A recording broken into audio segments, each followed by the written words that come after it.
वालेकुम viewers, welcome to study notes for education channel. आज की क्लास में हम मीर तकी मीर के कलाम पर तफसीली तबसरा पढ़ेंगे। चलें स्टार्ट करते हैं। सबसे पहले तारुफ। मीर तकी मीर उर्दू गज़ल के सबसे बड़े और मुतबर शायरों में शुमार होते हैं। मीर का अहद सियासी इंतशार, समाजी जवाल और ज़ाती अलमियों से भरा हुआ होता था, और यही हालात इनके कलाम में गहरे दर्द और सच्चाई के साथ मुलव्वस होते थे।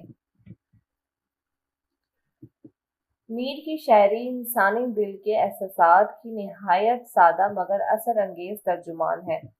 मीर के कलाम का बुनियादी मौजू इश्क है, मगर ये इश्क महज रोमानी नहीं बल्कि एक गहरा, संजीदा और अलमिया रंग रखता है। इनके यहाँ मोहब्बत खुशी की बजाय जुदाई, नाकामी, बेबसी और कुर्बानी का इख्तियार बनती है।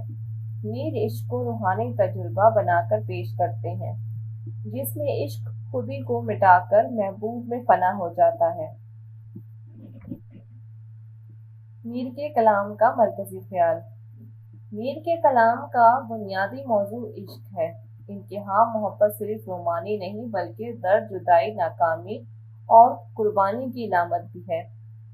इश्क मीर के नज़दीक रूहानी तजुर्बा है, जिसमें आशिक खुदी को मिटाकर महबूब में फना हो जाता है। ज़बान व असलूब।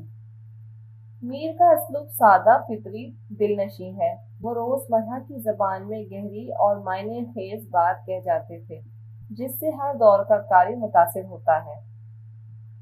फ़लसफ़ा हयात। मीर की शायरी में दुनिया की नापायदारी, इंसानी तन्हाई और तकदीर के साथ सब्र और बर्दाश्त की झलक मिलती है।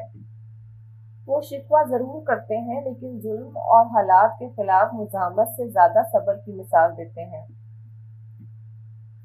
इश्क की नौइयत। मीर के यहाँ इश्क सिर्फ रोमानी नहीं बल्कि रूहानी और फ़लसफ़ाना रंग रखता है। आशिक महबूब में फना हो जाता है और खुदी की परवाह नहीं करता। गम और दर्द। मीर की ज़बान सादा, फितरी और बेसाख्ता है। वो आम बोलचाल के अल्फाज में गहराई बयान कर देते हैं। इस सादगी से मीर के अशार को हर दौर के कारी के लिए काबिल फहम और दिलनशी बना दिया है। ज़बान व बयान।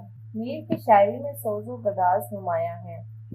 ज़ाती अलमियों जैसे गुर्बत, बीमारी, अहले खाना की मौत और माशरती इंतशार ने इनके अशार को गहराई अता की है। मीर का दर्द कारी के दिल में उतर जाता है और इन्हें इंसानी जज्बात की हकीकत से रोशनास कराता है। फ़लसफ़ा और तसव्वुफ़। मीर के कलाम में दुनिया की नापायदारी, इंसान की तन्हाई और तकदीर के साथ सब्र की झलक मिलती है। वो शिकवा ज़रूर करते हैं, मगर दुनिया के खिलाफ बागी नहीं करते, बल्कि हालात को खामोशी और बर्दाश्त से कबूल करते हैं। दाखिली कैफियत। मीर बैरूनी मनाजिर की बजाय इंसानी दिलो जज्बात को मौजू बनाते हैं। इनकी शायरी में एहसास और जज्बात की तर्जुमानी इतनी मौसर है कि हर दौर के कारी को अपनी ज़िंदगी की अक्कासी महसूस होती है। मीर की अदबी अहमियत। मीर ने उर्दू गज़ल को एक नई रूह दी। इनके कलाम में मोहब्बत, दर्द, फ़लसफ़ा और सादगी का हसीन इम्तिजाज मिलता है। इन्होंने उर्दू शायरी को ना सिर्फ जमालियाती बल्कि इंसानी एहसासात के एतबार से भी निखारा।